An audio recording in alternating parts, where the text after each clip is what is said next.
Sup gamers, it's me GinePik and welcome back to a brand new Minecraft Bedrock Edition tutorial. In this tutorial I will be showing you guys an ice farm that works for all Minecraft platforms, whether it's your mobile device, Xbox, PS4, Nintendo Switch or Windows 10. This farm also works for all realms, servers as well as single player worlds. This farm gives you 8,900 ice per harvest, which is a lot of ice for whatever use you want for ice. Let's go into the quick mechanics of how this farm works. Ice spawning in 1.16 is different from the previous version. So how ice spawns now is that it needs to have a supporting block in the edges. So it doesn't matter if it's a stair, slab or solid block, it needs to have a supporting block. So ice will start spawning in the edges first and they will make their way into the center in a diagonal or straight line. This is how the ice spawning works in Minecraft Bedrock as of 1.16. Previously, how it used to work is they could spawn anywhere randomly over here, which was kind of fast, but now it is slow because we have to wait for the ice to make its way through the center from all area where there is a supporting block and fill up this whole water source with ice. It is kind of slow, but this is a parity from Java Edition and this is the only way we can farm ice. And also, in order for ice to spawn, it needs to have sky access.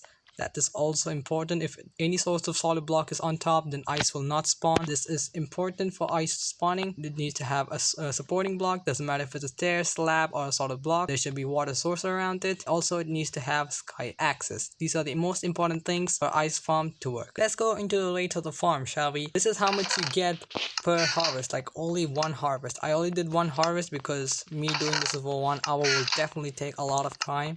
So this is how much ice you will get per one harvest, and this is made for simulation distance of 4. As you can see, this is the simulation distance of 4 loading chunks, and this is the center chunk which I marked with a different color. As you can see, you can also expand this forwards via through your simulation distance. So if you have a simulation distance of 6, you can increase it even further and have more ice. And if you're on survival mode, you can definitely kill your one netherite pickaxe just like that.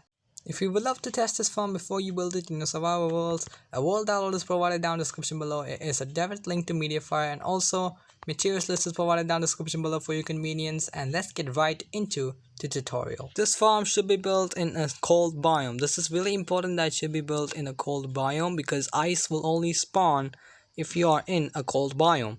And the easiest cold biome I'll recommend is snowy tundra. It is really easy to find if you explore.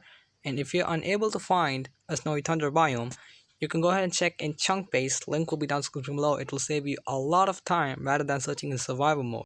I will recommend you guys to build this farm inside of a chunk. This is just for the expansion. It's not mandatory to build this farm in a chunk, but if you would love to expand this farm till your simulation distance, I will recommend you guys to build this farm inside of a chunk so you can go ahead and expand till the simulation distance ends.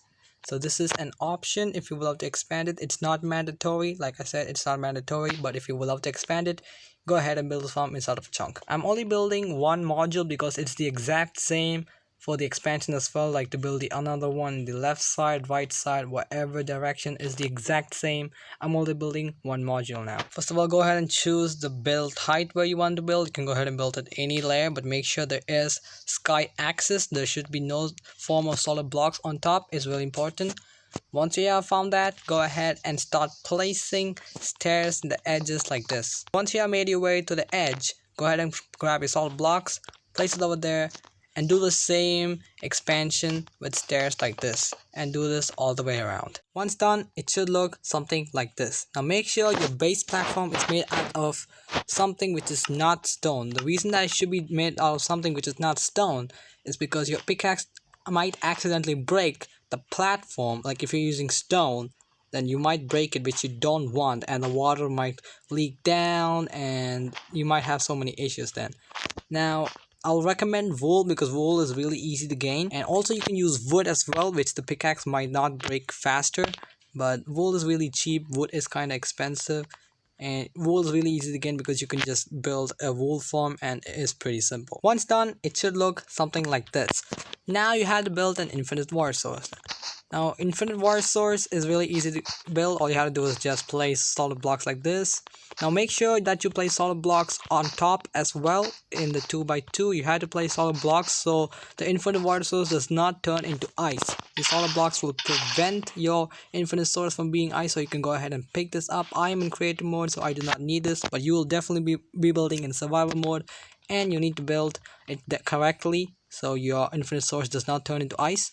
Once you have grabbed your water, go ahead and waterlog all of these stairs. Now, waterlogging these stairs is easy. Just right click all of the stairs. As you can see, this will turn into full infinite source. You can see ice will immediately start spawning. That is as you can see, like I said in the start, they start from the edges and make their way to the center. Make sure to waterlog all the stairs. It's really important. Once you have waterlogged all the stairs, and that is your farm done. Now all you have to do is just wait for this entire pod or pool to get filled with ice. Once the whole platform has become ice, go ahead and grab your pickaxe. Now the pickaxe should have a silk touch enchantment. It is really important. If you use the pickaxe without silk touch and you go ahead and mine the ice, it will just become water. So silk touch enchantment is mandatory. And if you would love to insta mine ice, make sure you have efficiency 3. Efficiency 3 is will make ice insta mineable. You don't need to have efficiency 5. Efficiency 3 will make ice insta mineable. Once you have got the pickaxe, just go ahead and start mining and you will just get the ice. If you only build one module, you'll get 3 stacks of ice per harvest. That's one harvest, one whole harvest, you'll get 3 stacks if you only decide to build one module.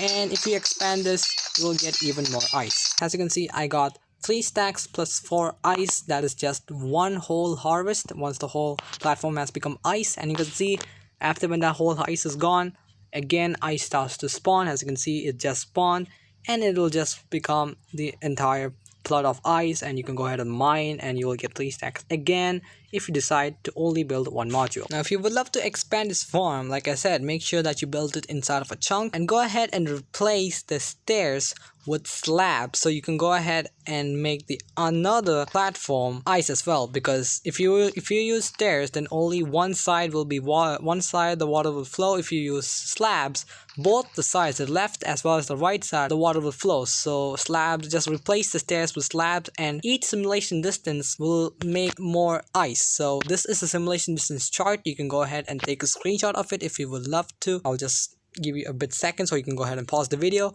You can go ahead and expand till that much. So if you're playing in simulation distance of 12, you can go ahead and expand till that much. If you're playing in 6, and so on and so forth. If you're playing in 4, you can go ahead and expand till this much. And if you mine this whole thing in just one harvest, you get 8,900 ice per harvest. That is a lot of ice for whatever you want. Blue ice, packed ice, and also nether traveling, and this is also another form of stackable water. I'm hoping today's Minecraft Bedrock Edition tutorial will be really helpful for your survival worlds in order to make whatever use of ice.